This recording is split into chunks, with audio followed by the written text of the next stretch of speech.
एक 8 मिनट की डरावनी और रहस्यमय कहानी है जो हिंदी में सबसे डरावने अंदाज में प्रस्तुत की गई है। इसे पढ़ने में लगभग 8 मिनट लगेंगे। शीर्षक 20वीं रात। भाग 1।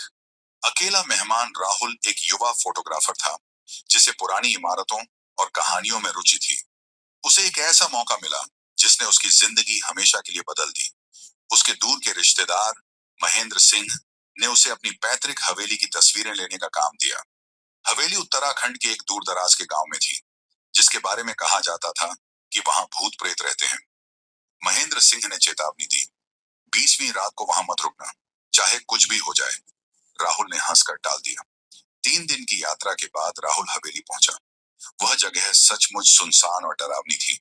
चारों तरफ घना जंगल, रास्ते में टूटे हुए पत्थर और हवेली के दरवाजे पर लगा एक पुराना ताला। गांव वालों ने उसे रोका। बेटा, इस हवेली में कोई नहीं रहता। जो रात भी रुक गया वह वापस नहीं लौटा। राहुल ने अपनी फोटोग्राफी का सामान दिखाते हुए कहा, मैं अंधविश्वास में नहीं मानता। भाग 2। पहली 3 रातें राहुल ने हवेली के अंदर कमरा साफ किया। वहां एक पुरानी सीढ़ी थी जो तहखाने में जाती थी, लेकिन उसका दरवाजा भारी जंजीरों से बंद था। पहली रात सब शांत रहा। दूसरी रात उसे बारिश के बीच किसी रोने की आवाज सुनाई दी, लेकिन उसने नजरअंदाज कर दिया। तीसरी रात उसने अपने कैमरे में कुछ अजीब तस्वीरें देखी। एक सफेद साड़ी में एक औरत की धुंधली छाया। वह चौंका, लेकिन खुद को समझाया कि यह लेंस पर धब्बा है। भाग 3। 20वीं रात की शुरुआत उसकी फोटोग्राफी का काम चल रहा था, लेकिन जब उसने कैलेंडर देखा तो उसके हाथ ठंडे पड़ गए। आज उसके आने की 20वीं रात थी।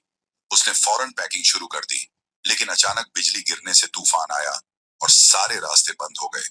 उसे रुकना पड़ा। रात के 11 बज रहे थे। राहुल ने तहखाने के पास मोमबत्ती जलाई। तभी जंजीरें अपने आप टूट गईं। तहखाने का दरवाजा चरमराकर खुला।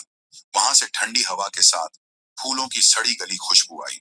राहुल ने कैमरे से वीडियो रिकॉर्ड करना शुरू किया और धीरे धीरे सीढ़ियां उतरा। तहखाने में सिर्फ एक कुर्सी थी और उस पर एक पुरानी डायरी। उसने डायरी उठाई। पन्ने पीले और भुरभुरे थे। पहले पन्ने पर लिखा था, जो भी इस 20वीं रात को यहाँ आएगा वह मेरा इंतजार करेगा। राहुल ने डरते हुए आगे बढ़ा। डायरी एक लड़की की थी, सारिका। उसने लिखा था कि यह हवेली उसके पिता की थी और परिवार ने उसे एक रहस्यमयी मंत्र के तहत 20वीं रात को बलि चढ़ा दिया था, ताकि हवेली की दौलत बनी रहे।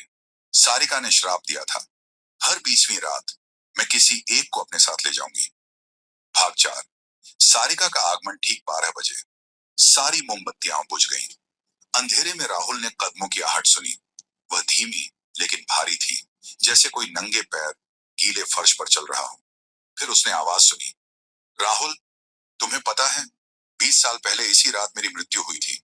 वो बोलना चाहता था, लेकिन उसकी जीभ सुन्न थी। अचानक उसकी कलाई पर ठंडी गीली उंगलियों का एहसास हुआ। उसने नीचे देखा। एक पीली सड़ी हुई बाह उसे पकड़े थी। ऊपर देखा तो सारिका का चेहरा उसके ठीक सामने था। उसकी आंखें खून से लाल थीं। चेहरे पर कटे हुए निशान और मुंह से काला तरल पदार्थ टपक रहा था। वह मुस्कुराई। उसकी मुस्कान में दांत नहीं थे, सिर्फ एक गहरा छेद था। राहुल ने चीखने की कोशिश की, लेकिन उसके मुंह से आवाज नहीं निकली। सारिका ने उसके कान में फुसफुसाया, तुम मेरे भाई हो। मैंने तुम्हें पहचान लिया। उस 20वीं रात तुम भी मेरे साथ मारे गए थे, लेकिन तुम्हारी आत्मा भटकती रही। अब तुम मेरे साथ चलोगे। भाग 5। भयानक सच। राहुल डर के मारे बेहोश हो गया। जब उसकी आंख खुली तो वह हवेली के बाहर जमीन पर पड़ा था। सुबह हो चुकी थी। उसने कैमरा चेक किया। उसमें सारी रात की रिकॉर्डिंग थी, लेकिन जब उसने वीडियो देखा तो उसके होश उड़ गए। वीडियो में राहुल खुद नहीं, बल्कि एक खून से सना हुआ लड़का था जो तहखाने में सारिका के साथ नाच रहा था।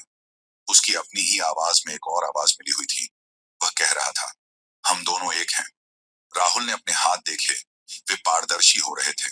वह चीखा, लेकिन उसकी चीख हवा में गुम हो गई।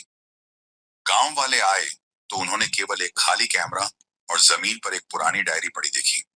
राहुल कहीं नहीं था।